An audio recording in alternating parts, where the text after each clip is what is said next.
여러분, 안녕하세요. 네. 여러분하고, 저희 다음 주까지 경영학개론 기본 이론 강의를 진행할 이혜선 노무사라고 합니다. 만나서 반갑습니다. 네. 2차하고 분위기가 많이 달라요. 2차 같은 경우에는 작년부터 계속 봐가지고, 그죠? 서로가 익숙해서 우리가 막 인사하고 이래도 막 화기애애하게 막, 그죠? 아우, 막 이러면서 막 이러는데, 지금 우리 문풀은 거의 처음 보다 보니까 어색해가지고 지금 낯가리고 있죠? 자, 아마 이 문풀 강의가 아니라 기본 이론 강의인데, 올해부터 조금 시험 형태가 바뀌는 거 알고 계시죠? 그죠? 시험 형태가 바뀌다 보니까 작년하고 커리큘럼을 똑같이 짤 수가 없어요. 그래서 이번에는 어떤 식으로 좀 커리큘럼을 짰냐면, 23년하고 조금 다르게 이제 저는 구상을 했는데, 학원의 정식 커리큘럼은 아니고 제 강의만 이렇게 했습니다. 자, 일단 23년도다라고 하면 23년도에는 8월에 기본 강의가 있어요. 그럼 이 기본 강의, 그 다음 1월에도 기본 강의가 있어요. 이 두 개의 기본 강의가 동일한 교재로 동일하게 진행했었어요. 자, 그리고 나서 이제 3월쯤에서 이제 문풀 강의가 있으면 이 문풀 강의 때 저희가 지금 사용하고 있는 이 교재 있죠? 객관식 교재를 이용해가지고 저희가 문제풀이를 했고, 그 다음 이제 마지막에 시험 직전에 한 5월 뭐 이쯤 해가지고 4데이즈 특강 한 번을 하고 시험장에 들어가는 이런 순서였어요. 근데 이렇게 해도 뭐 문제, 그러니까 예를 들어서 여기 있죠? 요 문풀 강의, 요 지금 여러분 갖고 계시는 객관식 문제집으로 정리를 하고 가면 뭐, 여태까지 뭐, 가장 잘 받았던 친구는 100점이고요. 그 다음에, 뭐, 90 몇 점, 80 몇 점, 뭐, 이런 식으로 많이 고득점을 받았었어요. 근데 이제 어떻게 되냐면, 선생님, 그러면, 자, 그럼 이런 식으로 똑같이 해도 문제가 없지 않겠느냐. 이렇게 이제, 물어볼 수 있을 것 같은데, 이 문제풀이 강의를 다들, 듣는 사람이 있고 안 듣는 사람이 있었지만 안 듣는 사람이 더 많았다고 저는 생각해요. 왜냐하면 작년까지만 하더라도 경영학개론의 난이도가 여러분 알고 계시는 뭐 가맹거래사라든지 경영지도사라든지 이런 시험들하고 비교했을 때 저희 시험이 약간 부끄럽지만 난이도가 높지 않았습니다. 그렇죠? 그러다 보니 다들 어떤 식으로 준비를 하고 갔냐면 경영학개론의 이 기출문제만 달달달달 외워서 갔어요. 그렇게 해가지고 이제 시험장에 들어가고 했던 게 이제 관행처럼 마치 그래서 아슬아슬하게 경영학개론 점수를 받고 이제 합격을 하는 이런 식으로 진행을 했었습니다. 근데 작년에 이런 동일한 관행대로 공부를 하셨다가 다들 점수를 엄청나게 말아먹고 오셨습니다. 이게 무슨 말이냐? 작년에 난이도가 높지 않았으나 점수대가 낮았어요. 이유가 뭔지 아세요? 작년 문제에서는 기출되지 않은 테마를 많이 냈습니다. 그래서 기출문제만 달달달달 외우고 간 사람들은 당연히 작년 실전 시험에서 점수를 잘 받지를 못했어요. 근데 그냥 이 문제풀이 강의로 사용했던 객관식 문제집. 이 문제집은 저희가 노무사뿐만이 아니라 가맹거래사, 그 다음에 그 세 번째 또 경영지도사, 이런 다양한 시험, 즉 경영학개론을 시험으로 보고 있는 정식 시험 과목으로 채택하고 있는 시험들의 기출문제를 다 모아서 제가 다 해설해 놨어요. 그러다 보니까 이것까지 다 하고 가신 분들은 오히려 실전에 가서 전혀 어렵지 않았다. 뭐가 어렵다는 거지? 왜 사람들이 어렵다고 난리지? 이렇게 이제 생각을 하셨는데, 이 코스를 밟지 않으시고 그냥 기출문제만 뭐 시험 보기 한 몇 주 전에 달달달 풀고 가신 분들은 당연히 말아먹었다. 그렇죠? 이렇게 생각하시면 돼요. 자, 이게 작년 얘기였습니다. 자, 그러면 이제 올해입니다. 올해 24년이죠. 자, 24년도에는 자, 8월에 기본 강의다라고 해서 이 기본 강의 때는 작년하고 똑같아요. 그래서 노무사 기출 중심으로 해가지고 기본 내용을 쫙 깔았어요. 자, 그 다음에 이제 1월이죠. 이제 1월 강의에서는 저희가 기본 강의이지만 이제 어떻게 한다? 요 문제풀이, 즉 객관식 문제집을 갖고 와가지고요. 제대로 해보는 거예요. 그렇죠? 그래서 작년 8월 강의에 비해서 회차도 조금 늘고요.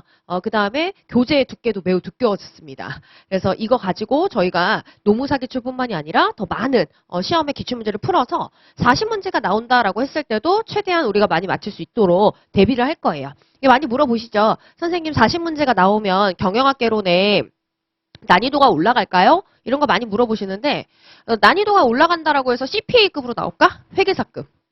회계사급으로는 좀 힘들다. 그렇죠? 그럼 회계사급이 힘들다라고 한다면 가장 난이도가 유사한 시험들이 뭐가 있을까? 제가 말씀드렸던 뭐예요? 가맹거래사? 경영지도사요. 근데 우리는 그동안 계속 그렇게 해왔어요. 해왔었기 때문에 100점을 맞고 96점을 맞고 애들이 그렇게 받아갔던 거고 이 코스 정석대로 갔던 친구들은. 근데 그게 아니었던 사람들이 이제 뭐 50, 60점대 맞아가지고 막 아슬아슬하게 막 붙을까요 떨어질까요 이렇게 불안해하고 했던 것뿐입니다. 그래서 저희는 하던 대로 하면 됩니다. 하던 대로 하면 되고 제가 늘 느끼는 건 뭐냐면 정석대로 하면 아무 불안감은 없어요. 정석대로 제대로 하면 불확실성은 없다. 근데 늘 불확실성은 어디서 발생하는 것 같습니까? 정석대로 안 하기 때문에 발생하는 겁니다. 그렇죠? 이게 그러니까 그냥 지금은 요령이나 찍어서 뭐 하거나 꼼수를 생각할 때가 아니다. 아직 너무 이르다. 그러니까 일단 정석대로 열심히 하시면 절대 여러분이 불안감을 느낄 일은 없을 거예요. 됐죠?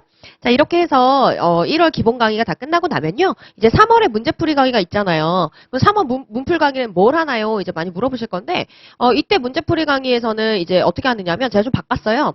6회로 진행이 되는데 전부 다 실전 모의고사, 진도별 실전 모의고사입니다. 그래서 한 진도별 40문제씩 풀어보는 연습을 하고 그 다음에 중요한 거 정리해서 문제풀이 해설하고 이런 식으로 6번 진행할 거예요. 그 다음에 마지막에 4데이즈 특강으로 마무리 잘 하고 가시면 아무 문제 없습니다.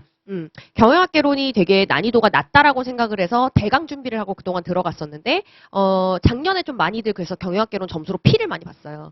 그래서 다들 약간 놀랬어요. 아, 내가 왜 이렇게 나왔지? 어려웠다. 막 이런 식으로 얘기를 하는데 막상 그 친구들하고 얘기를 해보잖아요. 아, 그래요? 경영학개론 그럼 어떻게 준비하고 왔는데 어려웠어요? 물어보면 전부 다 시험 보기 한 몇 주 전에 기출문제집 돌렸어요. 이렇게만 하고 이렇게 얘기를 해요. 그러면 모르겠어요. 제가 T거든요. T? 저 정말 T발놈이에요. 그래서 너무너무 T인데 그죠?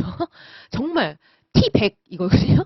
그래서 제가 이게 죄송하지만 그 친구들한테 너무 미안하지만 노력을 안 했는데 왜 점수를 기대하죠? 아닙니까? 그거는 내가 정말 독립운동을 했다. 아니면 내가 정말 뭐 이순신 장군님 거북선 타가지고 노를 열심히 저었다. 노라도 한번 저었다. 그런 전생에 엄청난 업이 있어야 운도 바랄 수 있는 거예요. 그죠? 근데 우리가 전생을 알 수 없잖아요. 그럼 운이란 건 불확실한 거다. 그럼 뭐 해야 된다? 정석대로 열심히 해야지. 열심히 한 사람은 점수 나옵니다. 근데 그렇지 않은 사람들이 꼭 점수가 안 나왔다, 어려웠다, 시험이. 이렇게 얘기하는데, 시험이 어려운 것인지, 본인이 최선을 안 한 것인지에 대해서는 객관적으로, 따져봐야 되는 것이다. 그쵸? 여태까지 티발롬의 얘기였어요. 그죠? 100% 티입니다. 그래서, 그죠? 공감 잘 못하고 막 이런 타입이어가지고, 아무튼 그래요. 그래서 여러분은 일단 지금부터, 1월부터 마음을 먹고 기본이론 강의부터 쭉 하기로 하신 분들이잖아요.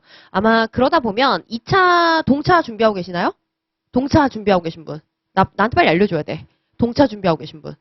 있고, 그러면 이제 대부분 다 1차만 아마 올해 목표인 거죠? 그러면 열심히 해서 일단 1차 합격을 해놓고, 그 다음에 두 번째로는, 제가 조금, 모르겠어요. 저는 여러분 중에 1차를 떨어질 사람은 없다라고 믿어요. 그치? 1월부터 이렇게 정석대로 열심히 공부하는 사람 치고 1차를 잘 떨어지진 않는다. 이렇게 생각을 하기 때문에 믿어요. 근데 이제 문제가 뭐냐, 1차 붙고 나서 2차가 문제세요. 2차가 워낙 지금 예를 들어 합격률이 작년에는 8%였고요. 전체 응시생의 8%가 합격자로 이제 됐고, 원래 재작년이 이상했던 거고, 작년부터 다시 정석대로 돌아온 건데, 한 10% 내외라고 생각하시면 돼요. 전체 2차 응시생에. 그럼 경쟁률이 어느 정도 되는 것 같아요? 10대 1 넘어갑니다. 그죠? 1차는 오히려 경쟁률이 낮았어요. 합격률을 48에서 50%로 보통 맞추기 때문에 응시생에. 그쵸? 그래서 그렇게 막 경쟁률이 높지 않았다. 그래서 보통 노무사의 1차 시험의 그러니까 문턱이 낮고 2차 시험부터 문턱이 확 올라가는 구조예요. 그래서 이제 다들, 주변에서 어떻게 많이 시작하시냐면, 야, 노무사 시험이 쉽다는데? 이러면서 시작하세요. 그래서 1차 시험을 딱 했는데 진짜 괜찮아. 합격률이 이제 50% 정도 된다 치면. 그죠? 근데 이제 2차 시험에 들어가서 많이 놀라세요. 내가 생각했던 것보다 너무 공부의 양도 많고, 생각했던 것보다 너무 치열하네? 뭐 이런 생각 많이 하시거든요. 그래서 이제 저는 1차 강의를 할 때부터 여러분한테 2차로 좀 무난하게 진입할 수 있게 2차 내용도 좀 많이 알려드려요. 그래서 그게 불편할 수도 있다. 왜, 불편할 수도 있어요. 불편할 수 있습니다. 왜냐면 또, 난 또 라떼하고 또 이제 세대가 많이 달라졌기 때문에, 뭐 라떼는 선생님이 많이 해주면은 좋았어요. 근데 이제 요즘 세대는, 싫어. 많이 해주는 거 싫어. 그냥 찍어줘. 이거를 또 원하는 또 이게 세대들이 좀 있어요. 조금 소수가. 그렇기 때문에 또 싫어할 수도 있다. 그러면은 이제 뭐 하면 된다? 동영상 스킵을 해라. 그죠? 10초 앞으로. 이렇게 하면 되는 거니까. 그죠? 그렇게 조절을 좀 하시면 될 것 같고, 지금은 뭐 얘기해봐야 잘 와닿지 않아요. 자기가 2차 시험 공부해보고 하면 이제 그때부터 좀 와닿을 거지만, 지금은 사실 말하면 내가 경험하지 않은 이상 잘 와닿지 않습니다. 인간이 원래 그래요. 그래서 지금은 별로 뭐 1차가 먼저지, 뭐 2차가 먼저야? 이러겠지만, 나중에 2차 시험 시작하시고, 동차반을 뭐 들어가시고 하시면, 많이 오늘 했던 그 선생님의 말이 무슨 말인지 알겠다. 이런 느낌이 좀 드실 거예요. 그쵸? 그리고 제가 다시 한번 말씀드리지만 기본 이론 강의 8월 혹시 들으신 분 계시나요? 있어 없어? 없죠? 8월 기본이론 강의 때는 1차 과제로 제가 계속 2차 답안 작성 과제를 계속 줬어요. 그냥 그때 시작하시는 분들은 보통 2차까지 동차로 준비하시는 분들이 많기 때문에 좀 드렸었어. 그래서 그 분들은 그렇게 해서 이제 그것 때문에 2차 질문을 좀 무난하게 하고 또 1차 합격하고 난 다음에 뭐 동차반을 듣든 뭘 하든 조금 답안 작성하고 뭐하고 하는 게 좀 무난하게 좀 들어가요. 근데 지금 1월 기본 강의만 들으시고 이때부터 시작하신 분들은 1차 하느라 바빠가지고 이제 1차 합격하고 난 다음에 2차로 무난하게 잘 못 가는 편이거든요. 그래서 이제 그 황금 같은 시간을 많이 날립니다. 2달이라는 시간, 3달이라는 시간이 정말 황금 같은 기간인데 그걸 날려버리고 아, 난 내년에 유예로 제대로 하지 1년 동안 뭐 이렇게 생각하시거든요, 보통. 근데 그런 문제를 좀 우리 학생들은 없었으면 좋겠어요. 그래서 웬만하면 제가 2차 수준으로 얘기를 해주는 것들은 좀 제가 모든 걸 다 해주진 못해요, 시간상. 근데 이건 2차로 들어가셨을 때 반드시 알아야 되는 거다. 2차에서도 얘는 전통적인 A급이다 하는 것들은 제가 좀 2차 수준으로 들어갈 수 있습니다. 아셨죠? 그러니까 그거는 좀 여러분 잘 따로 메모나 필기를 좀 해놓으셨다가 나중에 동차반 가든 뭐 하든 뭐 하실 때 좀 참고를 많이 하시면 좋으실 것 같아요. 아셨죠? 자, 그래서 오늘 저희가 이제 경영학개론 진행을 하는데 아시는 것처럼 저희가 총 8회입니다. 자, 그리고 수요일 날 이제 저희가 하루 휴강이고 목요일 날 그래서 종강을 하게 될 것 같아요. 자, 그 다음에 오전 시간이라는 건 아실 거고 교재는 일단 요거 하나입니다. 지금 문제가 무지하게 많죠? 저희가 토요일 날에 2차 강의를 개강을 했는데 제가 책 주기로 한 친구들이 있어서 이 경영학개론 책을 들고 들어갔어요. 근데 앞에 있던 친구가 선생님 이거 1월 교재인가요? 그래서 네 1월 교재예요. 근데 엄청 두껍네요 하면서 그죠? 엄청 두껍네요 뭐 하시더라고요. 왜냐하면 노무사, 경영학개론, 경영지도사 이 세 가지 기출문제는 그동안 나왔던 모든 기출 다 해설해 놨어요. 뭐 이거는 제가 뭐 이게 그냥 하는 말이 아니라 경영지도사나 뭐 가맹거래사 이쪽은 강의가 많이 발달되어 있지 않지 않습니까? 그러다 보니까 기출문제집 해설, 그러니까 기출문제집 교재들도 보면 뭐 5개년 해가지고 기출문제집 나와 있는데 해설 보면 엉망이에요. 보면은 이게 해설이야? 뭐 이거 있잖아요. 해설을 보면 알아야 되는데 해설을 읽어도 모르겠어. 그죠? 진짜 엉망이에요. 근데 이제 유일하게 이제 다 그죠? 노무사 1회부터 쫙, 가맹거래사 1회부터 쫙, 경영지도사 1회부터 쫙 제대로 해놓은 아마 유일무이한 그죠? 네, 죄송합니다. 좀 이런 거 잘 못해서. 자, 그런 책일 수 있다. 그랬죠? 가능성으로 얘기할게요. 책일 수 있다. 그래서 이것만 잘 돌리고 가시면, 40문제가 나오든 60문제가 나오든, 딱히 많이 고민할 건 없을 겁니다. 아셨죠? 그러니까 이걸 잘 하셔야 돼. 그래서 이것만 열심히 조질 겁니다, 저희는. 그래서 추가 자료가 나가고 뭐하고 하는 건 제가 좀 어젯밤까지 고민을 했는데 좀 잘 생각이 좀 안 서네요. 그래서 일단 지금 기본이론 강의는 교재를 열심히 할 거고 차라리 문풀 강의일 때 OX 자료를 제가 만들어 드리든 뭐 하든 그때 조금 제가 뭔가 추가 자료를 더 드리자라는 생각이 좀 있어요. 그래서 이 교재를 소화하는 거 이게 우선이고 100점 받고 96점 받았던 친구들은 이걸 몇 번씩 돌리고 왔어요. 그래서 작년에도 뭐 어려웠다 해가지고 고득점자들이 많이 없었습니다. 그래서 전반적인 그 표점이 좀 아래로 내려앉았어요, 경영학개론이. 그럼에도 불구하고 그 상위권에 있던 친구들 전부 다 이걸 몇 번씩 돌렸던 친구들이에요. 그러니까는, 돌릴 것. 고시공부가 뭔지 아세요, 여러분? 아직 처음이라. 고시공부의 정의를 말해준 선생님은 또 없을 거야. 그죠? 지금 만난 선생님 누구밖에 없지? 신쌤? 그죠? 지금 신쌤 만나고 있죠? 나 끝나고 이제 신쌤 만나잖아요. 그죠? 신쌤도 고시공부의 정의를 내려주셨나요? 아마 안 내려줬을 것 같은데, 제가 고시공부를 되게 오래 한 사람, 그러니까, 오래 했단 말이 웃긴데, 제가 19기 노무사예요. 그러면 여러분이 지금 34기 놀이나요? 33기 놀이거나? 그죠? 그러면은 제가 공부한 시간 플러스 여기서 계속 강의하면서 제가 계속 공부하고 있잖아요? 그래서 합치면은 10몇 년이에요. 10년 넘게 이 공부를 계속 하다 보니까 좀 느낀 게 뭐냐면, 또 여기서 끝나지 않고 제가 또 고시 공부를 또 손을 대가지고 제가 또 그래서 이제 저희 로스쿨에 가서 또 변실을 이제 또 봐야 되는 그런 상황이라 계속 고시생이에요. 근데 고시 공부를 계속 이렇게 10년 넘게 하다 보니까 고시 공부가 뭘까에 대해서 조금 알 것 같은 게 고시 공부 뭘 것 같아요. 이게 물어보면 우리 학생들이 그래요. 열심히 해야 되는 거요. 열심히 해야 되는 거죠. 고시 공부는 이렇게 얘기하시는데 아니에요. 열심히 하는 건 공부만 열심히 하면 안 되죠. 인생도 열심히 살아야 되고, 그죠? 연애도 열심히 해야 되고, 우정도 열심히 쌓아야 되고, 열심히 해야 되는 건 인생 자체고, 고시 공부는 뭐냐면 반복 회독이에요. 고시는 그러니까 저는 약간 스타일이 제 개인적인 성향은 뭐 책을 한번 딱 보잖아요. 그럼 2번 보고 3번 보는 거에 흥미가 점점 없어지는 타입이에요. 그래가지고 이걸 반복적으로 보는 거 너무 힘든데 막 이런 타입이란 말이죠. 근데 제가 열심히 지금 여태 10몇 년 동안 고시 공부를 해보고 또 우리 많은 학생들이 빠른 시간 안에 붙고 또 공부하는데 5년, 7년이 걸리고 이런 친구들 많이 보잖아요. 보면 이 반복 해독이다라고 하는 거를 잘하는 친구들이 고시 공부에 최적화된 친구들이에요. 그래서 여러분 이제부터 기억하셔야 되는 게 지금 민법 책도 있고 경영학 책도 있고 노동법 책도 있죠. 그죠? 이 각각의 수험서들이 이제부터 뭐가 되느냐? 여러분이 10번 보고 20번을 볼 책들이에요. 그렇죠? 그래서 정리를 좀 깨끗하게 잘 해놓고 그 다음에 매번 볼 때마다 내가 뭘 목적으로 이 책을 볼 것인가 거기에 대한 목적이 좀 투철하셔야 돼요. 그렇죠? 그러지 않으면 이게 고시 공부가 좀 효율적으로 되질 않습니다. 여러분 고시 공부의 무서움이 뭔지 아세요? 시간입니다. 이 시험을 처음에는 정말 우리가 포부를 가지고 시작하잖아요. 할 수 있을 것 같고 자신감도 있고 그죠? 열심히 해야지라는 포부도 있고 근데 이 시험을 뭐 여러분 합격수기 봤어요? 1년 만에 합격한 사람들이 합격수기를 보통 많이 쓰죠? 그죠? 그래서 이 시험이 1년 만에 되고 2년 만에 된다고 많이 생각해요. 근데 저희가 실제로 많이 봤을 때 어떤 사람들이 그러니까 합격률이 가장 높은 연차가 몇 년 차게요? 3년 차입니다. 3년 차가 합격률이 가장 높고요. 그 다음에 여러분은 상상도 못 하시겠지만 이 노무사 시험을 7년 하시는 분들도 있으세요. 5년, 7년 하시는 분도 있으세요. 그러면 이 고시 공부가 얼마나 무서운지 아시겠죠? 그러니까 이게 어느 순간 3년 차 딱 넘어가고 4년 차가 되면 이제 내가 제일 잘하고 제일 잘해왔던 건 이 공부밖에 없기 때문에 되든 안 되든 이건 될 때까지 그냥 할 수밖에 없어요. 그러면 이게 어떻게 되겠습니까? 진짜 이제 7년, 어떻게 보면 10년 동안 진짜 이 시험을 계속 보고 있을 수도 있는 상황이에요. 그죠? 이게 남들이 얘기를 안 해서 그러지 상당히 많아요. 7년 공부하고 계신 분들도.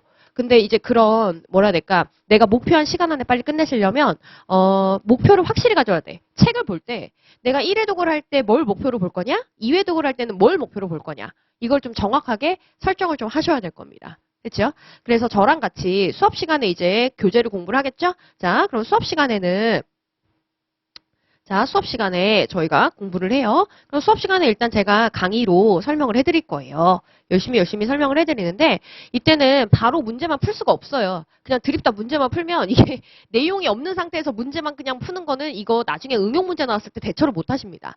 그래서 강의로 기본 내용 설명을 해드리되 뭐 8월 강의처럼 상세하게는 못 할 거예요. 자, 그 다음에 이제 뭐 하냐면 수업 시간에 또 강의로 설명을 한 다음에 중요한 문제들을 같이 풀어요. 근데 저랑 같이 푸는 문제는 전부는 못 풀고 부분 아주 중요한 문제들 위주로 같이 풉니다.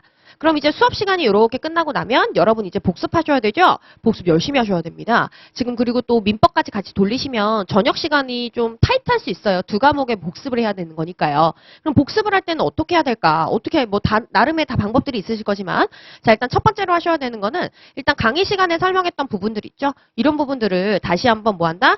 점검을 하면서 수업 시간을 복기하는 거예요. 그래서 복기를 쫙 해봐. 수업 시간에 이런 얘기했고 이런 얘기했고 그래서 이 흐름으로 나왔고 이 얘기 다음에 그래서 이 논리가 나오고 이 이론 다음에 다음 이 이론이 나오고 복기를 쫙 한 다음에 그 다음 뭐 하냐면 선생님이랑 같이 풀었던 수업 시간에 같이 풀었던 문제들이 있어요. 그럼 이 문제들을 이제부터 뭐 하냐면 지문별로 해설하세요. 1번 지문 이것 때문에 아니야. 2번 지문 이래서 맞아? 3번 지문 이것 때문에 아니야. 이렇게 지문별로 해설을 좀 하시고 자, 그 다음에 이제 뭐 하냐면 수업 시간에 안 풀었던 문제. 수업 시간에 안 풀었던 문제들을 싹 다 푸는 거예요. 푸는데 이 문제들을 그냥 딱 풀고 이제 어떻게 하냐면 우리 학생분들이 딱 풀어. 밑에 정답 봤어. 맞았어. 동그라미. 또 풀어. 맞았어. 그럼 동그라미. 틀렸어. 딱 긋고 정답이 뭔데? 해설 읽고 넘어가. 이거는 공부가 아닐까? 그건 공부가 아니죠. 그죠? 그냥 정답 맞추기만 한 것뿐이니까 자 문제를 풀고 나서 반드시 채점하는 것도 중요하지만 자 이거보다 더 중요한 건 뭐다? 이걸 해설 숙지인 거예요. 해설 숙지를 어떻게 하느냐면 잘 모르겠으면 해설을 쭉 읽어.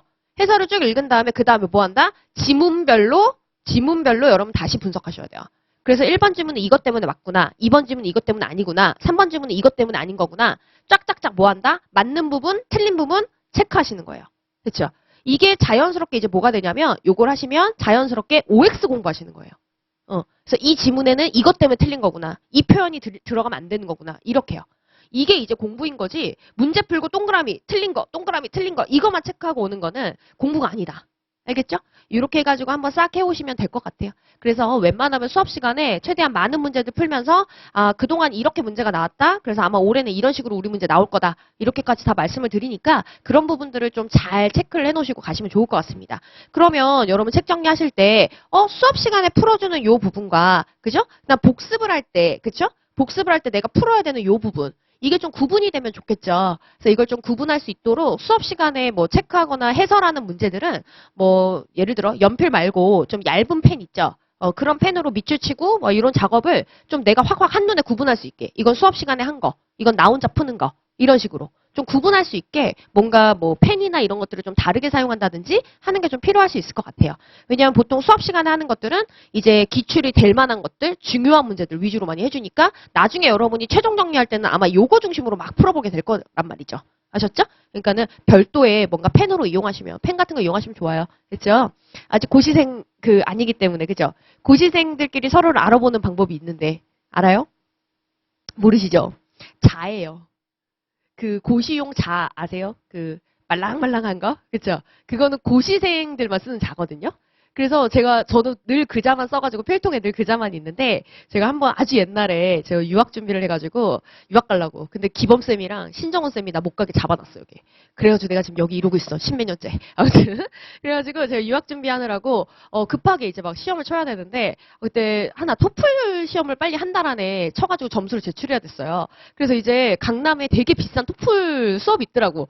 그래서 이제 되게 비싸지만 이거 열심히 여기를 따라가면 빡세가지고 점수가 보장된대. 그래서 딱 수강을 했는데 토플학원 선생님이 남자 선생님이신데 한 40대 중간 선생님이셨는데 갑자기 저를 딱 보더니 고시 공부했어요? 이러는 거예요. 그래서 네? 어떻게 하셨어요? 그랬더니 이러더라고요.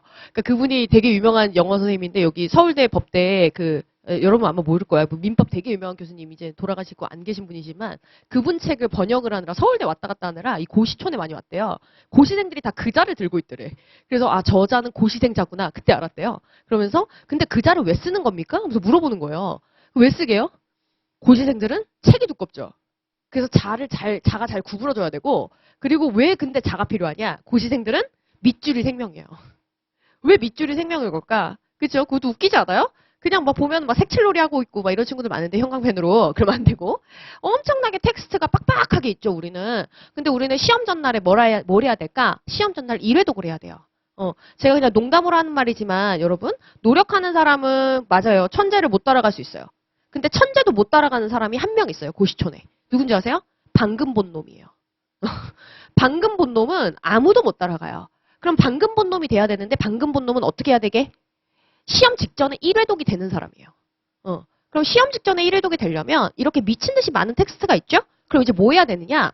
자, 이게 첫 번째 문단이야. 그럼 이 문단을 쫙 읽었을 때 내가 실제로 답안지에 써야 되는 문장 그리고 이 문단을 대표하는 문장들이 있어. 그럼 그 문장들을 뭐 할까요? 밑줄 쳐놔야 돼요. 그럼 나중에 두 번째 책을 볼 때는 내가 밑줄 친 문장만 보는 거지 전체 텍스트를 보지 않습니다. 그럼 이렇게 되면 공부량이 줄죠. 그죠? 그럼 이제 몇 번씩 더 읽다 보면 나중에는 내가 이렇게 밑줄 친 문장들만 또 보는 게 아니라 어떻게 되게요? 여기에서 단어를 뽑아요. 키워드라고 합니다. 그래서 이제 키워드를 보면 나머지 문장이 쫙 연상이 다 되는 거예요. 그럼 이제 어떻게 되겠습니까? 나중에 목차 보고 단어 위주로 내용을 쫙쫙 연상해 가면서 1회독을 쫙 하고 시험장에 들어가는 거예요. 이 공부 방법이 이제 여러분 점점 익숙해지셔야 돼요. 그러지 않으면 2차 시험으로 진입을 하셨을 때 정말 미친 듯이 많거든요. 여러분 전 과목 책이며 강사들 나가는 자료며 우리 합격생이 쫙 다 쌓아가지고 사진을 찍어서 보내줬는데 진짜 제 키만 하더라고요. 제가 좀 작긴 하지만 그죠? 한 제 눈까지 오더라고 일어섰을 때. 그죠? 그 정도로 정말 많은 텍스트를 보셔야 되는데 그거를 그냥 읽기만 해야 되느냐? 아니죠. 외우기까지 해야 돼요. 답안지 써야 되잖아요. 그죠? 노동법 같은 거 아니면 민법 같은 거 판례 그냥 많이 읽으셨죠? 객관식은 그렇게 해도 되잖아. 근데 이제 2차로 가면 쓰셔야 돼요. 그 판례를. 그래서 이제는 왜 많이 읽는 게 중요한 게 아니라 이제 이것들을 또 암기까지 해야 되니까 최대한 뭐 해야 된다? 텍스트를 줄여야 되는 상황입니다. 그래서 여러분 공부를 이제부터 이런 식으로 자꾸 하는 습관을 지금부터 좀 들이세요. 아셨죠? 우리 동차 합격생들이 많이 얘기하더라고. 선생님이 1차 강의 때 2차 공부는 이렇게 해야 되는 거니까 지금부터 공부 습관 그렇게 바꿔라 하면서 제가 계속 바꿔줬거든요. 근데 그 친구들이 그래서 2차 준비할 때 너무 수월했대요. 그래서 걔네는 1년 만에 다 끝냈어요. 1, 2차를.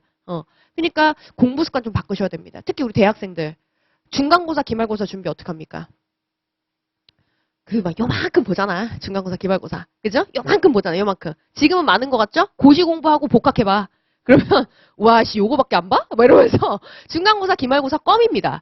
중간고사, 기말고사는 보통 어떻게 준비하냐면 자기가 생각했던 최적의 답안을 만들어. 그리고 전부 다 자기가 타자치고 뭐하고 해서 다 깨끗하게 정리를 해. 그래서 이제 뭐 한다? 그걸 달달달 외워가지고 들어가서 똑같이 쓰고 나오죠. 고시 공부는 그게 불가능합니다. 정리를 하다 보면 시험 전날이세요. 외우는 시간이 따로 없어. 그러니까 지금부터라도 책을 딱 놓고 이 책에서 텍스트 발췌하고 이 텍스트를 대표하는 단어를 발췌하고 이런 식으로 공부하는 습관을 좀 들이셔야 돼요. 아셨죠?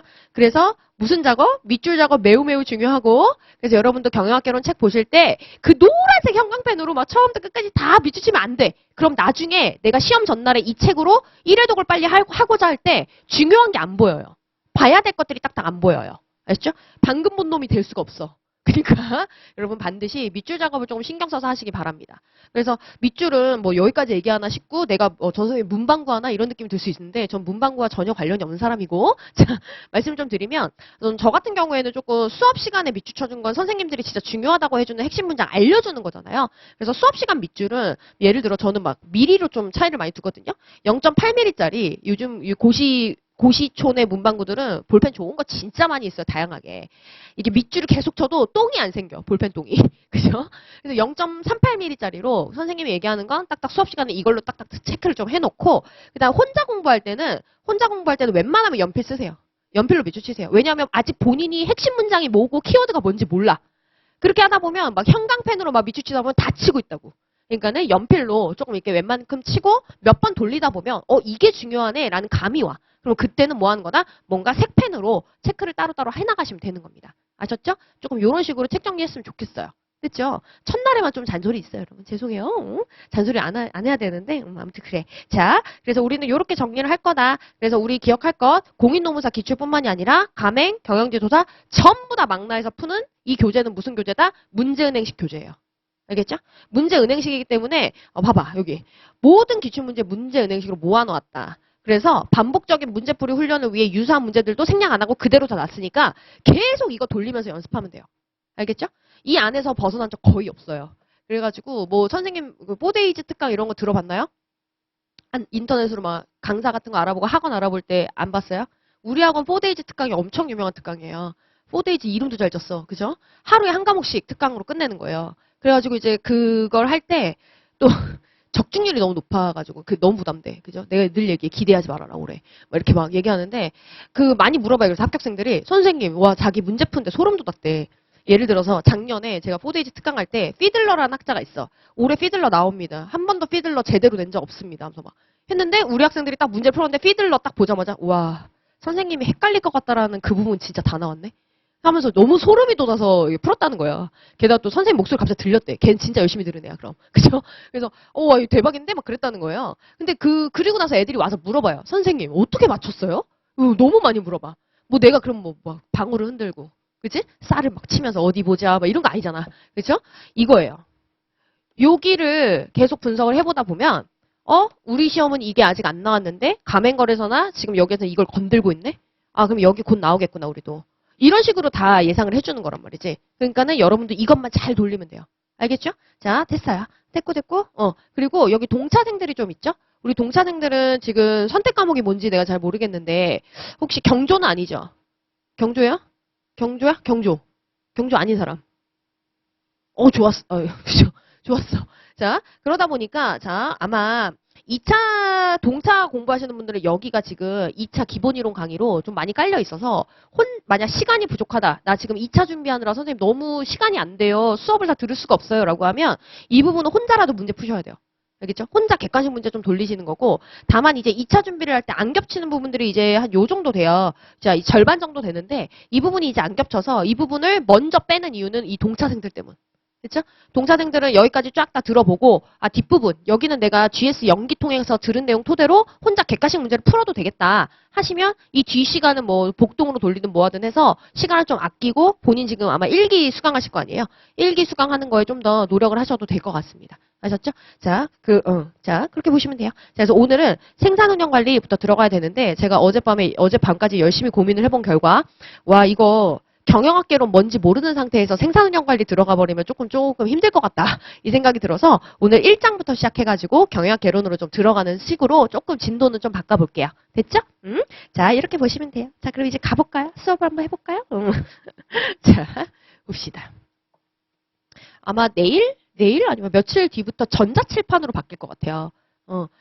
그쵸? 이게 불을 저희가 끄고 하다 보니까 제가 원래 좀 까맣기도 하지만 그쵸? 되게 까맣게 나온대요. 신정원 선생님 모니터링 해주셨어요. 그래가지고 학원에다가 살짝 여쭤봤더니 원래 좀 수량이 부족한데 우리 노무사 시험 쓰라고 한 대 사주신다 하시더라고요. 그래가지고 오늘인가 온다고 했거든요. 그래서 제가 교육을 받고 사용법을 교육받고 아마 이번 주 후반부 아마 이때부터 좀 바뀔 것 같아요. 그러니까 여러분 조금 그거는 양해는 아니지 그죠? 더 좋아지는 걸 수 있는데 그러니까 그거는 조금 나중에 좀 감안을 좀 해주세요. 자, 그럼 이제 봅시다. 그래서 아마 판서가 좀 많을 수 있어요. 판서가 좀 많은데 제가 2차랑 중복되는 영역은 우리 카페 있죠. 거기 강의 계획서 맨 앞쪽에 나와 있는 카페 주소 있죠? 그 카페에 그 1차용 자료 게시판에 올려놨어요. 2차랑 중복되는 영역들, 예를 들어 1장, 2장, 3장, 4장까지. 그렇죠? 경영 조직론까지. 거기까지는 다 판서 노트 제가 올려놨으니까 그거 참조해가지고 거의 다 가필하시면 되고 다만 이제 2차랑 중복되지 않는 생산운영관리나 이쪽은 제가 아직 안 올려놨거든요. 사실 없어요. 만들어놓지 않았는데 우리 8월 수강생분들이 그걸 찾더라고요. 뒷부분도 해주면 안 되냐고 만들어주면 안 돼요? 이렇게 물어보셔서 제가 한번 생각해보겠다 하면서 이 1월 강의 내로 제가 한번 정리해가지고 다 올려드리긴 할 거예요. 근데 사실 준비되지 않은 자료다 보니까 갑자기 마련하려 보니까 시간이 오래 걸려요. 제가 또 2차 강의도 자료를 많이 준비하고 하다 보니까 그래서 당장은 오늘 못 드렸지만 제가 어쨌든 다음 주 내로는 전부 처리는 할 겁니다. 그래서 여러분이 어떻게 하시면 되냐면 본인이 필요한 부분들은 노트나 이런 데 좀 필기를 하시는 게 좋으실 수 있어요. 그래서 그동안 좀 합격했던 친구들이 많이 얘기했던 건 뭐였냐면 판서를 본인들이 자기 노트에 다 쓰면서 공부한 거예요. 그러니까 수업 시간에 판서해 준 거를 자기가 다 자기 노트에 써. 그러니까 쓰면서 공부하는 게 잘 되는 사람들은. 그렇죠? 그러니까 쓰다 보니까 이게 졸지도 않고 딴짓도 안 하고 일단 그게 좋았고 자기는. 두 번째는 자기만의 이제 노트가 생긴 거잖아요. 그러니까 방금 본 놈이 되기가 좋은 거야.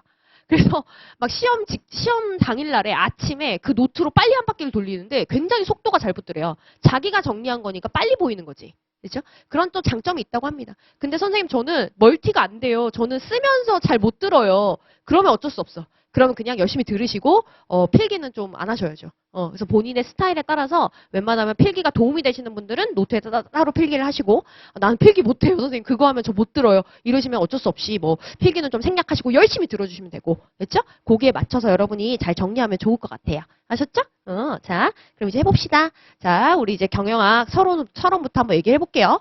자, 이제 저희가 경영학개론이다라고 하는 걸로 들어가게 되는데요. 자, 경영학이다라고 하는 이 학문은 어떤 학문이냐면요. 말 그대로 기업이다라고 하는 이 영리 조직의 경제활동에 대해서 연구를 해요. 자, 그럼 한번 해보자. 경영학이다. 그럼 얘가 연구를 하는 연구 대상이 이제 뭐가 되느냐? 연구의 대상. 자, 얘는요. 기업이라는 이 영리 조직의 경제활동이다라고 하는 것을 원래 연구 대상으로 했었습니다. 그럼 여러분 경제활동은 뭘까요?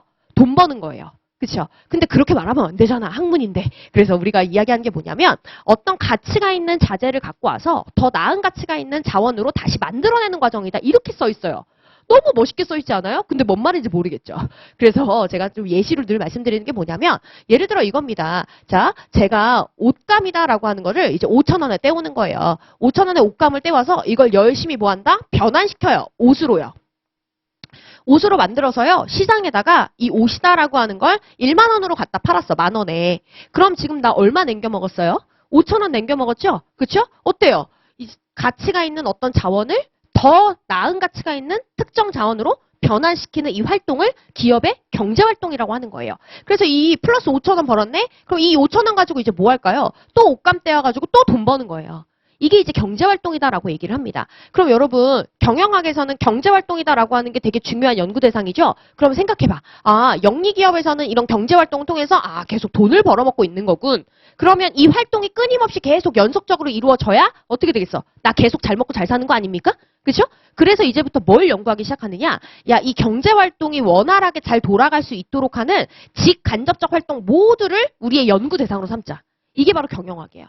자, 그래서 자 갑시다. 경제활동. 자, 그러면 이 경제활동이 잘 돼야지만 뭐 해야 돼? 우리가 계속 잘 먹고 잘 사니까 우리는 이 경제활동에 더해서 뭐 하자? 요렇게 가치를 창출하고 우리가 의도하고 목적한 바를 달성하기 위해 필요한 뭐 직접적, 간접적인 모든 활동이다라고 하는 것을 뭐 하자? 이제 연구 대상으로 삼자. 그래서 이 활동들이 전부 다 이 연결고리를 무난하게 계속 돌릴 수 있게 만들자라고 하는 게 경영학이 연구한 대상이에요. 됐죠? 아, 그렇구나. 이런 활동들을 연구를 하는구나. 그래서 뭐 하겠다? 뭘 추구할까? 자, 나의 목적이다라고 하는 걸 달성하게 만들려고 해요. 기업의 목적이요. 그럼 기업의 목적은 여러 가지가 있겠죠? 뭐가 있을까요? 여러분 가장 잘 아실 만한 거. 첫 번째는 뭐가 있을까? 매출액 증대, 이익 증대. 아니면 또 뭐가 있을까? 뭐 고객의 만족, 한마디로 고객 유지율 아니면 시장 점유율 이런 것들이 다양한 목적으로 이제 들어오면서 이 목적을 달성하기 위해 필요한 요 활동들을 우리가 제대로 한번 연구를 해보자라고 하는 게 이 경영학이 연구 대상으로 삼고 있는 내용이 되는 겁니다. 그렇죠?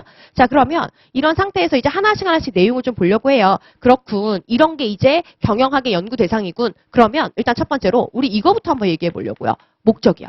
그래서 경영학을 할 때는 경영학을 하는 사람은 뭔가 드립다 하는 게 없습니다. 그럼 어떻게 하느냐? 너가 달성하려는 목적이 뭐야? 그럼 그 목적을 세팅을 하고 그 목적을 달성하기 위해서 어떤 체계적인 활동을 전개할까를 고민하는 거라고. 그렇죠? 이게 경영학이 추구하는 거야. 그렇죠? 자, 그래서 일단 첫 번째. 그러면 알았어. 그러면 대체 목적이다? 경영학이 추구하는, 기업이 추구하는 목적이다? 이게 대체 뭐야? 물어봤더니 이 목적이다라고 하는 건 기업의 특성이나 상황에 따라 여러 가지로 설정이 될 수 있는데 오히려 우리한테 중요한 건 뭐냐? 이 목적을 달성할 수 있냐 없냐가 기업 입장에서 중요한 거지. 왜? 이 목적을 달성할 수 있니 없니? 이 판단에 따라서 어떻게 돼? 달성을 못하면 활동을 조정하는 거고 달성을 하면 그 활동을 유지하는 거고 그래서 목적을 달성했는지 여부 자체를 따지는 건 경영학을 하기 위한 가장 기본적인 활동이 돼요. 그럼 가보자. 이 목적이다라고 하는 거, 이거에 달성 여부에 대해서 우리가 확실히 뭐 해야 된다? 좀 평가하고 확인할 수 있는 시스템이 갖춰져야. 그래야 우리가 특정 활동을 유지하거나 특정 활동을 수정하거나 할 수 있는 거 아니에요? 그렇죠?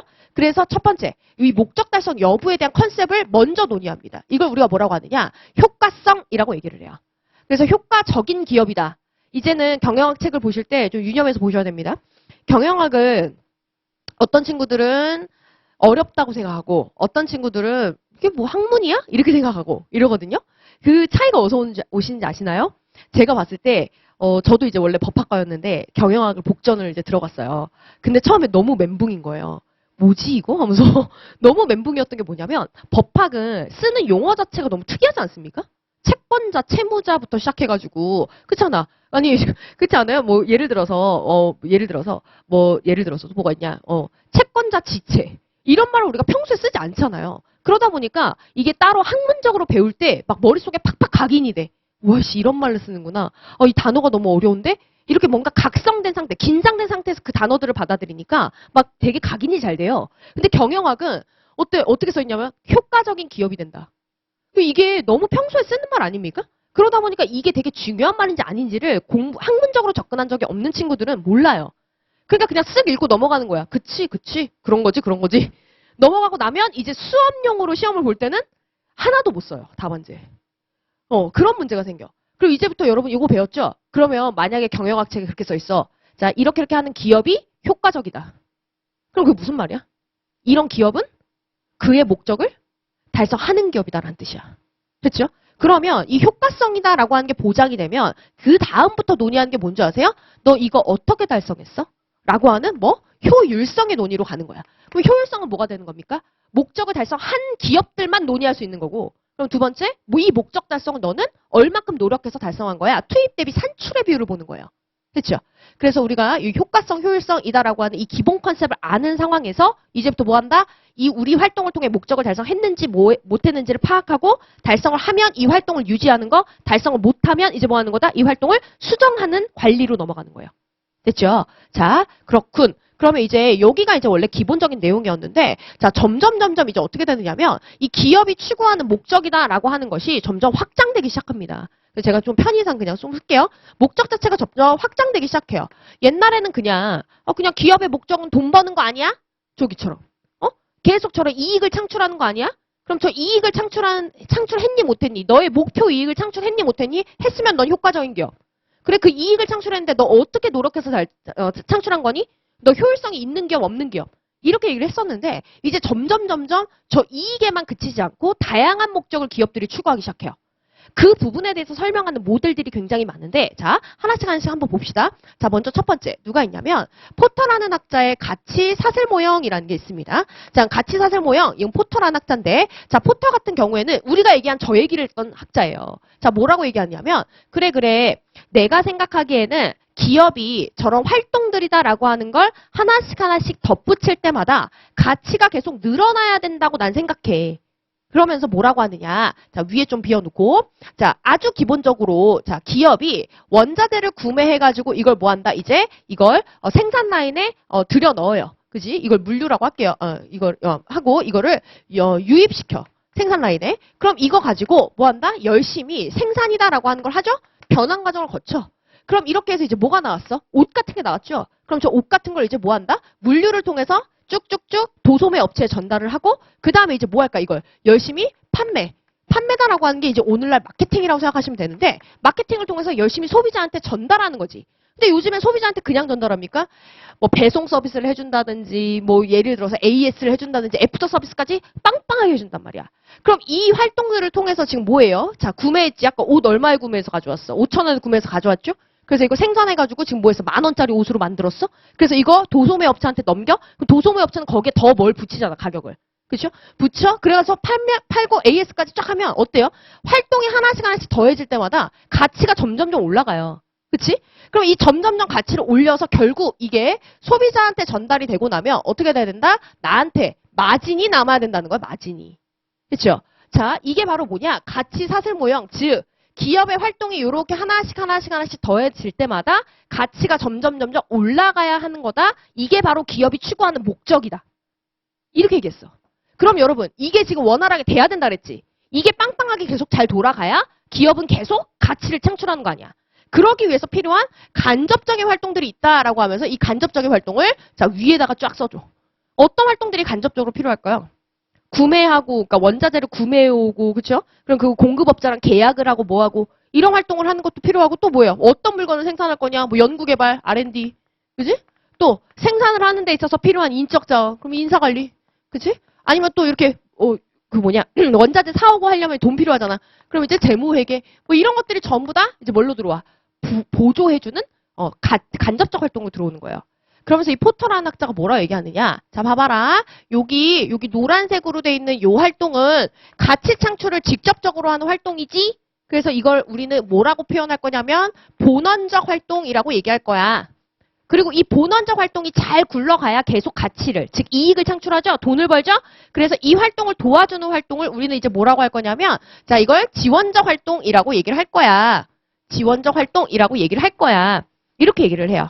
됐죠? 그래서 이게 포터의 가치 사슬 모형이야. 논리는 됐죠? 자, 여기도 쫙 다시 논리 봐봐. 그래야 뭐 안 해오니까. 이거 뭐야? 기업은 특정 목적을 달성하기 위한 직간접적 활동을 하는데 이 직간접적 활동이 경영학의 연구 대상이 될 거다. 그러면 이 목적을 달성하는지 못하는지부터 우리가 판단할 줄 알아야 된다. 기업의 목적 달성 여부를 판단하는 기준이 바로 효과성이란 컨셉이다.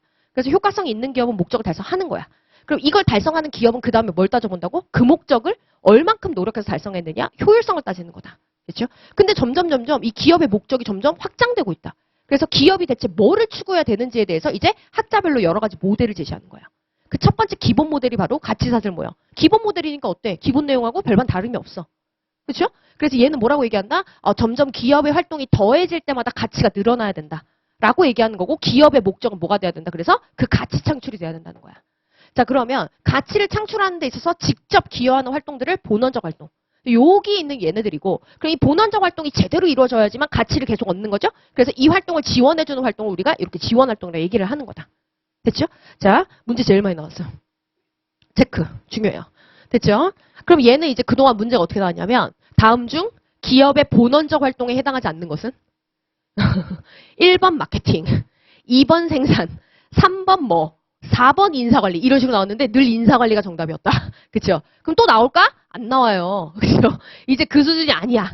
그럼 이제 얘는 어떻게 나올지 이따가 한번 문제풀이 통해서 확인을 해볼게요.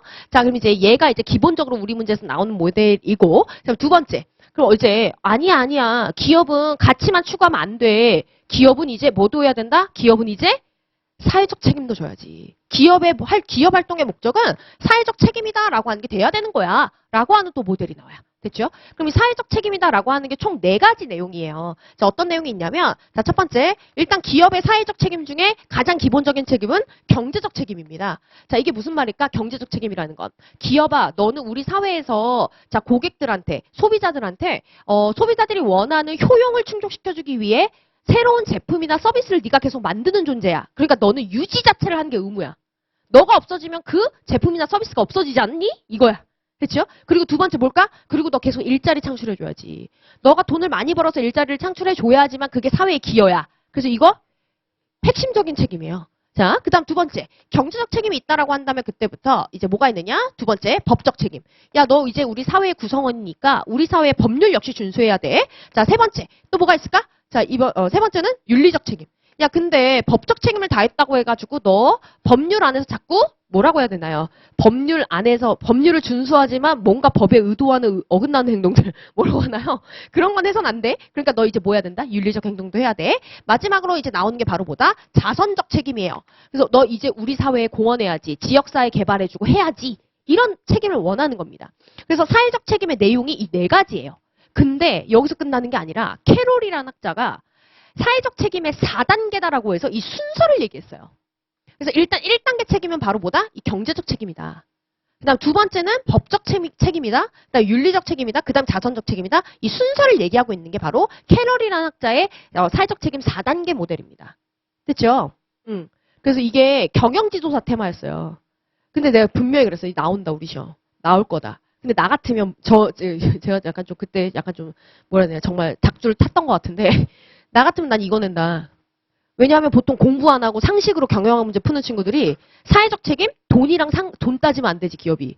이렇게 생각하기 때문에 경제적 책임 딱 보자마자 이건 사회적 책임 아니야. 공부 안 하는 애들이 꼭 그런다. 그랬거든요. 근데 진짜 이게 나왔고요. 그러면 이제 그 다음에 또 4데이트 때 맞춰줘야 되잖아. 그치? 야, 이제 뭐 나오냐. 아, 100% 순서 나온다. 근데 진짜 순서가 나온 거야. 그래서 내가 두 문자 다 따줬잖아. 요즘에 이자율이 높아요? 제법 이자. 이러면서 막. 뭐 이거 짜줬어. 근데 나왔어, 순서가. 그럼 이제 올해 나 위기야. 그죠? 선생님? 이제 이거 나오나요? 그래서 이제 위기인데, 얘가 이제 다시 나온다. 그럼 이제 사례예요. 예시. 됐어? 그래서 우리 책에 지금 예시를 내가 안 지어놨을 거야. 그죠? 보자고. 그래, 맞나 틀리나. 그죠? 요게 되는 거예요. 사회적 책임. 그래서 얘도 이제 우리 테마가 됐습니다. 중요하고요. 이 2개가 이 기본 테마입니다. 자, 그럼 이제 세 번째. 여기서 끝나면 너무 좋은데, 이제 그 밖에 모델들이 너무 많아요. 너무 많지만, 여러 시험들 고려했을 때, 야, 이 정도는 알고 가야겠다 싶은 것들은 좀 정리를 한번 해보면, 자, 이제 이 사회적 책임하고 조금 같은 맥락인데, 어떤 게 있느냐면, 야, 우리 이제 지속 가능 경영을 해야지라고 하는 이 지속 가능 경영 모델이 나옵니다. 그리고 얘는 이제 뭐가 되냐면 경영 활동을 할 때 뭐를 고려해야 된다? 지속 가능성을 고려해서 경영을 해야 된다. 옛날에는 돈이 된다, 돈을 벌 수 있다라고 하면 그냥 무조건 뭐 했어? 다 개발해가지고 원자재 그냥 드립다 다 갖다 쓰고 뭐하고 했지만 이제는 이 원자재를 미래 세대도 사용할 수 있게 해줘야 돼.